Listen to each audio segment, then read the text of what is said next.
Good afternoon, everybody. I'm Shay Ali here with you on Inspired Online. And this afternoon, we've got the joy and delight of going all the way down to Bath to join Isabel Gainford. So Izzy has been an old friend of mine for many, many years. We worked together at one point, actually, working in the world of branding. Now, I don't do brands, but I used to have a bit of an eye for how people dress and stuff like that. So that was my part in the whole thing. However, Izzy really gets into like the soul of a person and was able to translate that into the brands that they produce into the world. And what happened with her clients was they had something in the end which wasn't just a logo designer that you found online, but someone who's really understood your personality, and put that into your graphic. She now really works around people with identity, so still in that same kind of vein, but your identity means business. And how important is that for those of you that are entrepreneurs, coaches, therapists, whatever you're doing to run your own business, particularly now, it is very important to have an identity that is, congruent with yourself and your brand. So we're delighted to go all the way out to Bath today. Welcome, Izzy. How are you doing? Thank you for inviting me. Absolutely. And we'll start with the inspired question, which is, if you had to share your wisdom with the world in a nutshell, what would you say? Okay, well, in that I specialise in working with coaches and consultants, and I can talk about that a little bit in a minute, but relating to them specifically, I would say that a real nugget for you is to go to the place where you overcame pain and then help others to do the same. Wow. Okay. So we have, obviously a lot of points in our life where we've had pain. So, that could be around relationships or around, well, let's say in my life, probably in the past, it has been relationships. It has also been, I lost my father and my grandma. How would I translate that into, okay, well, how can I put this into my business? Okay. Well, I think, particularly for coaches and consultants, they learn all their coaching skills, they invest a lot of money into their training, and they come out at the end of that absolutely busting a gut to help everybody. They're fundamentally people helping people. Their reward for coaching is that they know they've helped to transform someone's life. Yeah. But the problem is that there's not so much discussion around how to run the coaching business side. And so as much as they've got all their skills, but the business side isn't necessarily fully in place, and that's not necessarily their skill. And therefore they start to discuss what they do in a generic way, and they say things with the greatest respect, and it's very true. I'm not declining this whatsoever, but they say things like, I help you get from where you are to where you want to be, and these other generic type phrases that coaches say. Now, it's very true, and the first time you hear it, it is indeed profound to think, oh my God, I could actually get to that place I've always been dreaming of. Is that lots of coaches say it, which means you're not differentiating yourself in the marketplace, which means that you don't stand out, you aren't necessarily heard over and above anybody else. That's much more a thing. It's just all the messages that we're bombarded with, we just don't hear it. And so it's about finding a way to find a slot in all that you know that you can concentrate on to deliver your good coaching.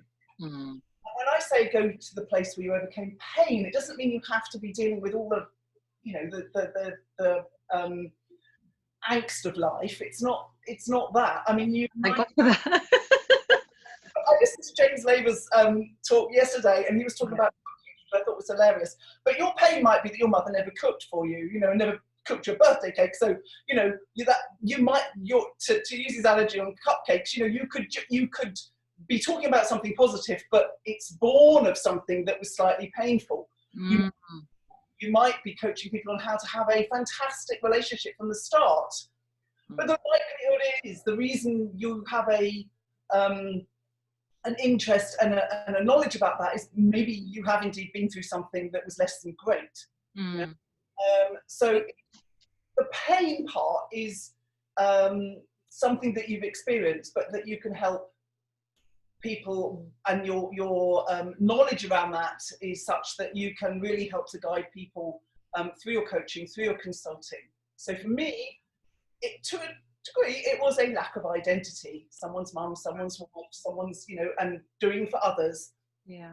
My identity, I didn't feel fulfilled for myself and my abilities and my intelligence and my career and my direction. And now, all these years later, I'm still working with people relating to identity. It's such a strong word for me, and it's the word that fuels me. I want people to feel that sense of identity so that they know themselves, they are comfortable in their own skins, they can just be themselves, and the work flows to them by being themselves with them. Amazing. I love that. And what do you feel is that thing that will make you stand out? Because, we are in a sea of services, and not just coaching, but we'll use coaching as the example. What is that thing that makes you pick one person over the other? It's a thing. I think probably knowledgeable, and so I'm not belittling this in any way, but the fact is we buy with our emotions. When it's the same with when you make friends. You meet a lot of people in life, some who become friends, many who don't become friends. Doesn't mean they're not nice people, but there's something about it. There's some synergy, there's some bond. And part of creating an identity that stands out is to be able to express yourself and impart how you can help somebody to such in a way that it feels to that person, that potential client, that you know how their mind works, you know what their heart is saying, you can empathise with their strife, that you know what's waking them up at 3 a.m, that you know their problems, and you can express that in such a way that makes somebody go, I've got to work with that person. I don't even know why, but I have to. I have to work with that person. That's the right person. That's a response I get a lot. That's not because I've worked a long time in this market, and I know you get that too. People just know you're the right person to have in their world. Yeah. Well, hours explaining what it is you do, they just feel it, and so that's how that's the essence of standing out, so that people just know it's you. Yeah. Now you're very right, and I think recently, so over the last year, I've been very lucky in terms of like my legal practice, because I've had a lot of media and all that kind of thing. So I get that a lot, actually. People come to me, it needs to be you. I know it needs to be you, and that always blows me away. But if you don't have like the joy of, I don't know, The Guardian or something saying that you've had this amazing success, what are other things that you can do? Because that kind of publicity sometimes is difficult to get. So there's a lot of elements to a brand that is positioned for success. Knowing your subject, which is where we started, about having intimate knowledge about the subject that you are bringing forward, being able to speak about it with such depth and such clarity that the listener, the potential client, just knows you know it, knows you understand them.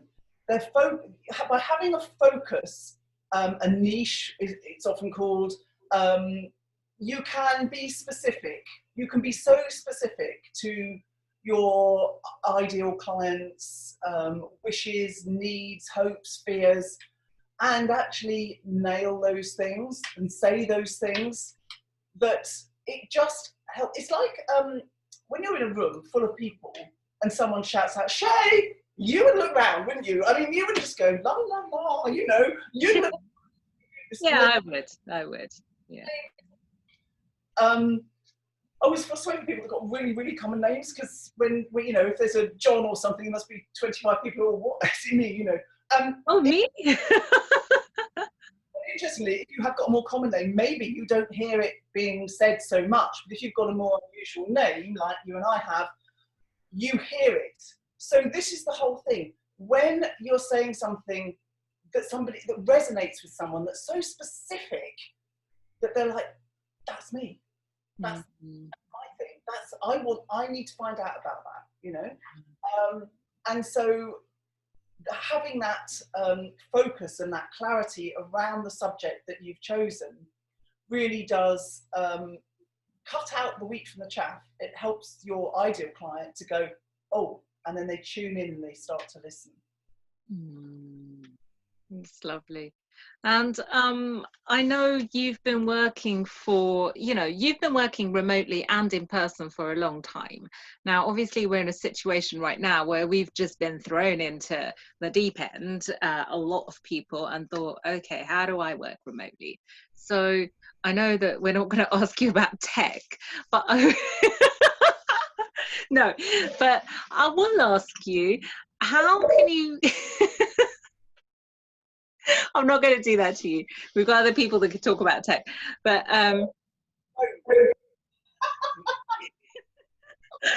well, you know, this is exactly it. I know you are fantastic at building rapport on the phone, and you know, you have done remote work for a long time. Actually, this is not new to you.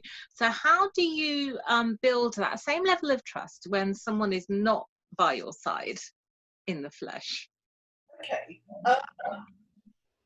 Away from this unusual situation we find ourselves in, I really am an advocate of meeting your potential client at least once. Obviously, across the globe, that's not necessarily possible, but having a Zoom call is the next best thing. And I find that after a very short while, you just forget actually that you're on a call like this. You really do feel like you're in the same room as somebody. And you know, it's just as private, and it's just as instant that, you know, the rapport can build. And so I find that the technology, specifically Zoom, I do love Zoom, and I find it works absolutely great. Also, if you're working with someone that you have met, but there's a distance and they don't always want to take, you know, the hours of travel it might take to get to you, another reason to use Zoom. So building rapport via Zoom, I don't think, or similar, I don't think there's a huge barrier to it. I think, it's, you know, I don't know why we're talking about James all the time. You and I met James 10 years ago. Yes, indeed. That's how we met. But you know, skills on screen are his domain. If anyone wants to know the art of it, you know, seriously, go and talk to that man. he said I love you. But he is very good at that. Bless him. No, you know, it's not my expertise to tell you the ins and outs of how to present on screen, other than my other messages, which are around being yourself, knowing yourself to the core, and being able to impart that and just be human.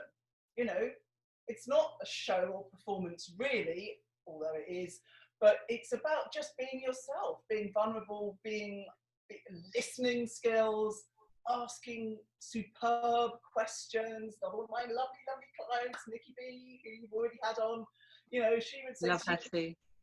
I'm 100% behind it. I think questions are king. You know, they say cash flow is king. I actually think questions are king. All answers come from asking the right questions. Really true.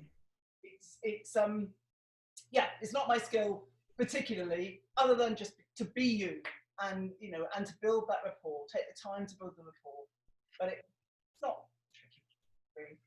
Oh, I love it. Okay. In terms of, obviously you speak to a lot of people and you know how to build that rapport. But you know, you are an expert in identity and helping people uncover what identity is to them. and what their personal identity actually is. What do you look for? And how do you dig to actually find what's in someone's core? So clues are in their story. What I actually look for is patterns. There are patterns in people's lives. There are recurring things that they probably have never pinpointed. They probably don't know. And even possibly when they start talking about themselves, they don't hear. Mm. You are an expert listener. You can find the threads. You find the pattern. Mm. It's recurring. There will be one. There's always one. You know, and finding that is a big clue as to the identity. And many other things besides. You're just literally your personality type, you know, like the Myers-Briggs and the Enneagrams and all of those profiling tools are indicators of the types of the type of person that you are. There's other layers to it than that. There's a whole archetype layer that is relevant. And also, not least, what you want to be doing. People sometimes forget the piece that is so important, which is how do you want to shape this business? What do you want to be doing? Do you want to be having one-to-one conversations? Is that what floats your boat? Do you just automate the whole thing and, you know, stand back and watch it all come into your bank account? Just never happens. Sure.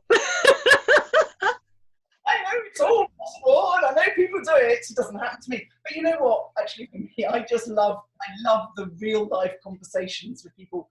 I think I would miss it if I didn't have that.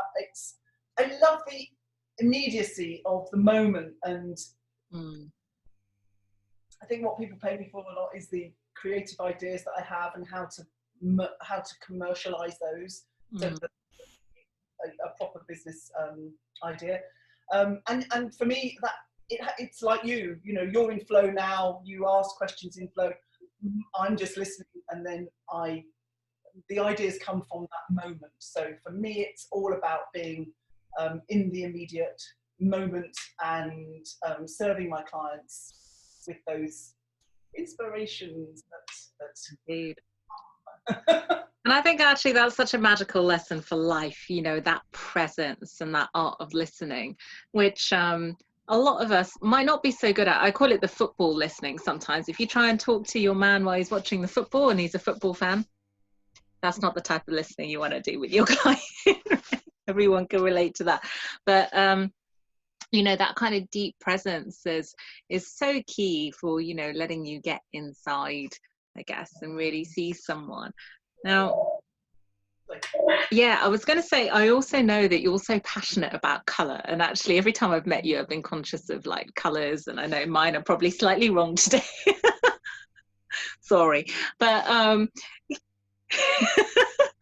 but it did fascinate me, like how much thought you actually put into people's brand colours and stuff like that, and what they say about people's brands. So I'll use me as an example, although I haven't used that, you know, years ago you did a brand for me. Now I haven't splashed that out on this, but this pink is not quite the right pink, but it's very close to the one that you used, and the amount of thought that you put into that just was fascinating. So can you tell us a bit more about like how we can choose? There's many aspects of it. Let's just talk about two aspects. One is the colour families, the harmonies that complement you as a person. And every colour is within each of those different harmonies. But to keep to your family of colours just sits well with you.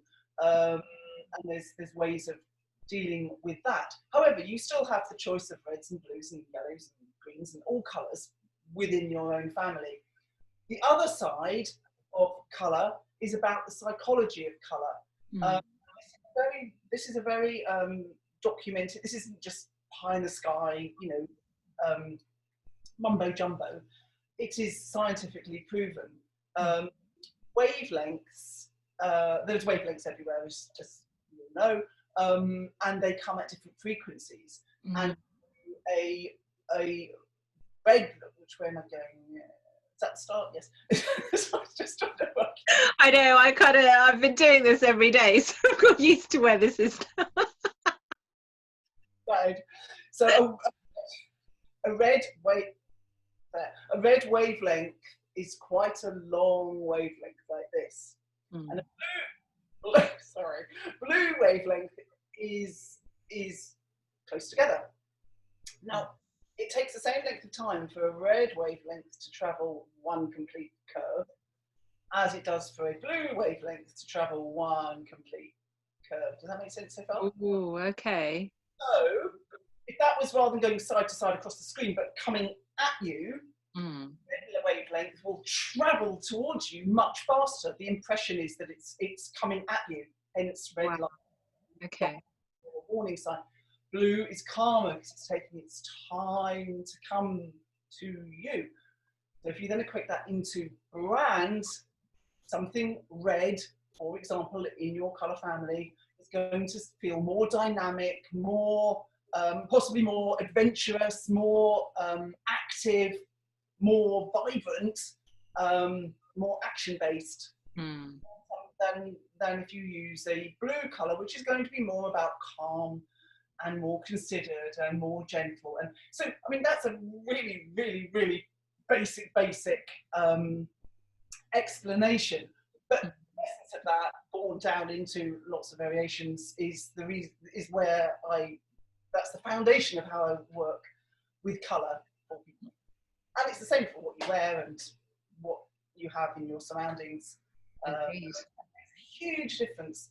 Colour just supports you. When you've got it right, you just feel totally at one, totally at support, so totally supported. Based on the ambience of the room more than the cuisine. Actually, every time we've gone out to dinner, it's always been like somewhere very beautiful. Yeah, for me, values is another thing that people obviously in this arena talk about constantly and hugely, and rightly so. But one of my, I did one of those value elicitation things with a company. What's it called? VIA. I don't remember. Anyway, one of the values that came out, in fact, my top value was, unbelievably, I've never even thought of it as a value, is a love of beauty. It makes my hair stand up. I just love it. A love of beauty is one of my top values. Now, that doesn't mean you've got to be good looking type of beauty. I was going to say, is that why we're friends? That's it. No ugly people here, my God. No, please, nothing to do. I was just kidding. No, nothing to do with that. But beautiful surroundings, the ambience of a room is really, really important to me. And I don't feel well if that is not in place, because it would violate one of my top values. But James and I live in a pretty big house, and kids, well, they've all come back while the coronavirus is on, but they're going again. You've got a beautiful place. Very, very nice. We will move to a smaller place. We just don't need the space like we had or like we have. And when people say, what sort of house do you want to get? I say, I want a house with a sunrise and a sunset. And that is everything to me. It means everything. I understand what I mean by that. You know, a house with a sunrise and a sunset. It's all about the ambience. I was going to talk to you actually something about that whole thing of ambience. There's a lot of, I think this is a bit, well, I don't know, I might say the wrong thing. That would be unusual, wouldn't it, Shay? Maybe you want to say it's all good, hon. But, you know, people talk about goal setting and what your goals and writing your goals for the end of the year. And it's a very sort of, you know, hard feeling thing, you know, your goals. And you're either going to achieve your goals or you failed your goals if you didn't get to the allotted, you know. So taking that down a bit, people talk about intentions, which is much nicer, and I prefer. So you're, you know, putting your intentions out in the world. But I take it to another level, and that is about atmosphere. And I believe actually what we are doing, how we're working is to help somebody. How do you want to live? What sort of atmosphere do you want around you? What ambience do you want? How do you want life to be? And if we just concentrated a little bit more on that, the feeling that we want from everything that we do, and how we want to enjoy our day, and how we want to have our surroundings, but also just live our life from a descriptive point of view, and then just lay your decisions on that. Does this take me closer to that, or does this take me further away from that? Love it.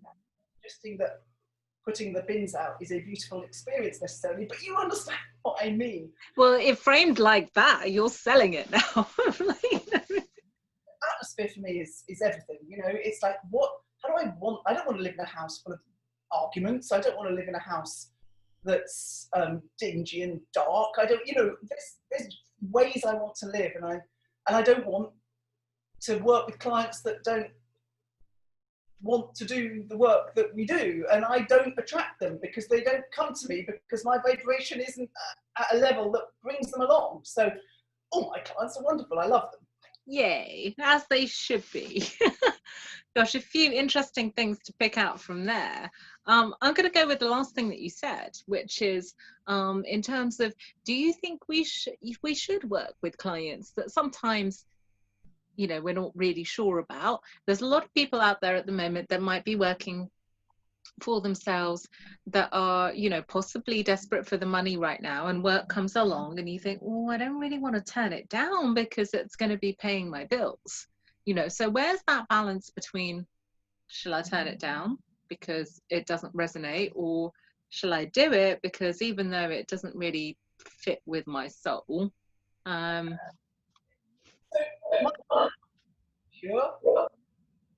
Is that if you pack up your space with things that aren't right for you, it doesn't leave the space for the right things to come in. About relationships, let's not do that. Yeah, you've got to have the right vibrational space to have the right vibrational person. I'll say that much. Yeah, I do believe that you need to make the space before the good stuff. Generally, you know, you need the vacuum for it to be filled by the things that you do want.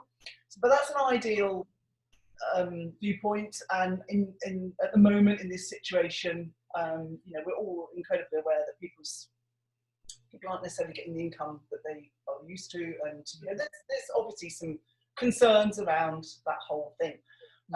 So if it suits you right now, then of course do what needs to be done. I would never advocate something not paying bills if they've got some work that will pay a bill, even if it's painting. You know, I mean, I can't really comment, you know, I mean, it's just common sense. If you want to do it, then do it. But overall, I would say, as a coach or a consultant, you know whether you should be taking on that client or not. You just feel it. You know, it's an intuition thing. You were talking to Sonia Choquette. I watched that interview, which was fantastic. Thank you. She is the person for all intuition. Things. Absolutely incredible. But you know, and also if you've ever taken on a client and you later on down the line you're going, I knew I shouldn't have done it. This is a nightmare. You know it. You know it. So just you don't really need to deliberate it. If you just are in tune with yourself and you're listening and you're taking account of your physical response to things. Don't do this. Don't do this.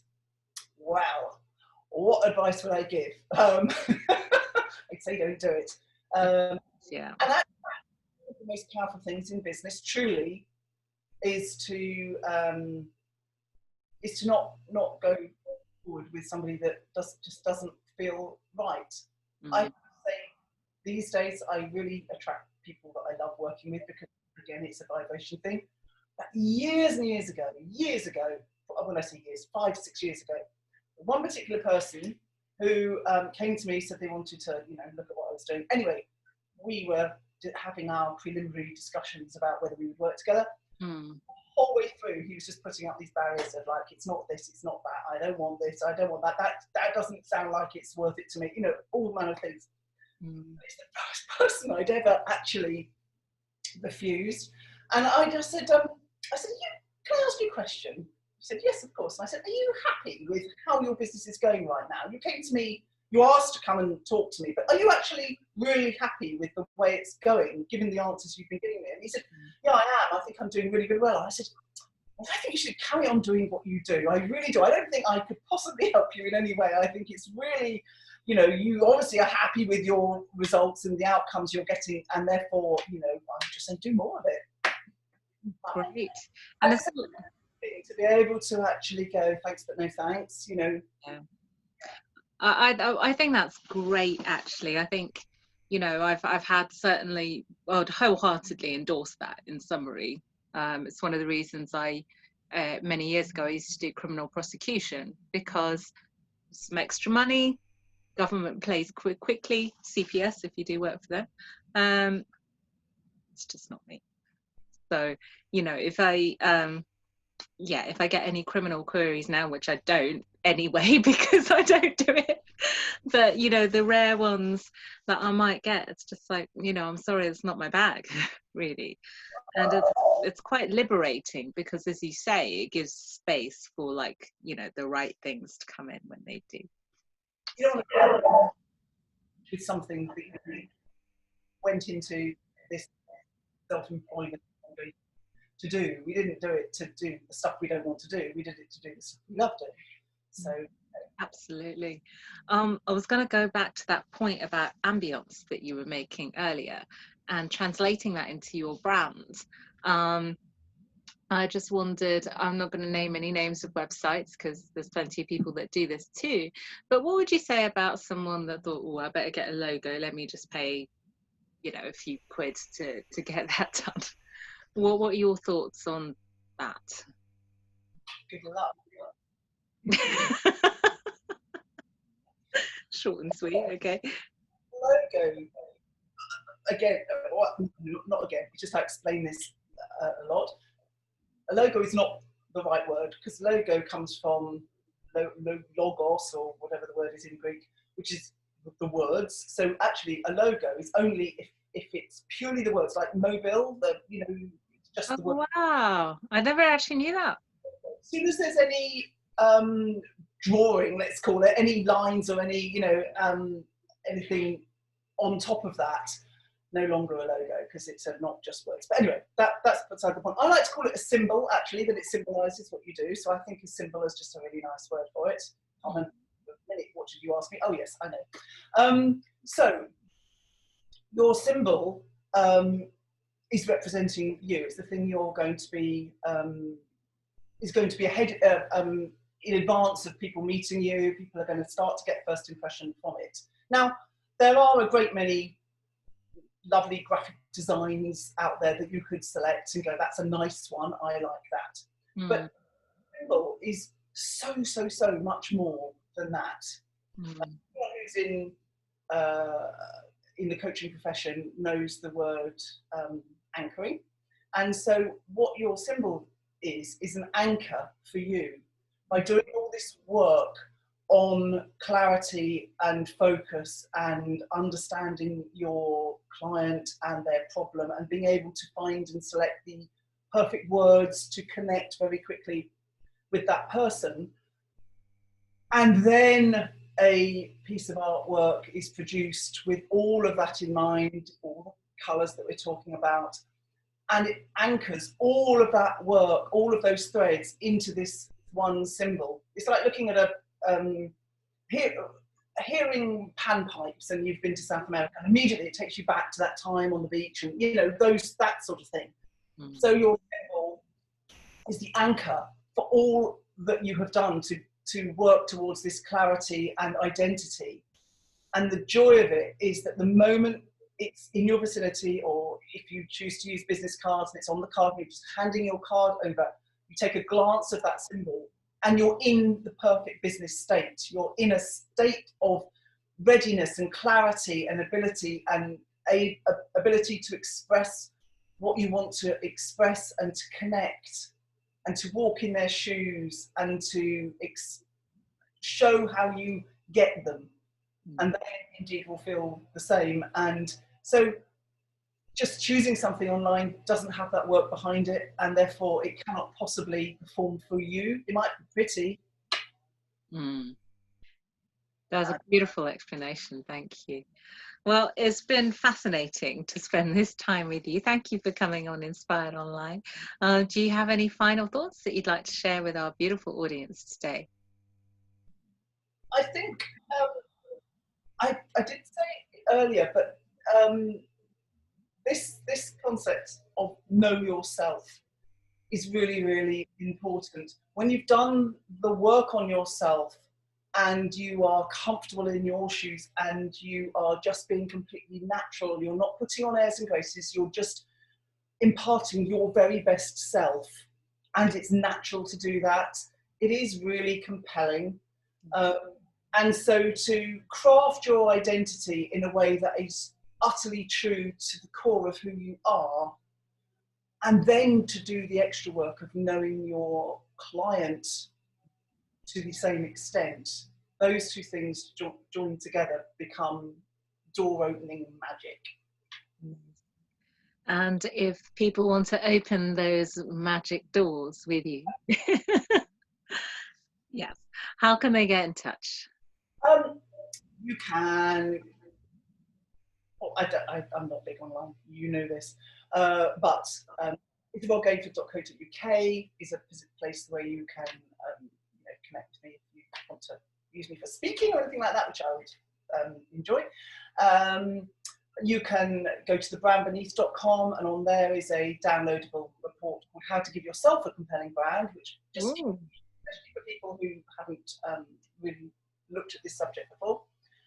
And really, to connect with me on LinkedIn would be lovely. Just again, I'm not massively active, to be honest, on any of these platforms. It's not my bag. I'm about the real world connections.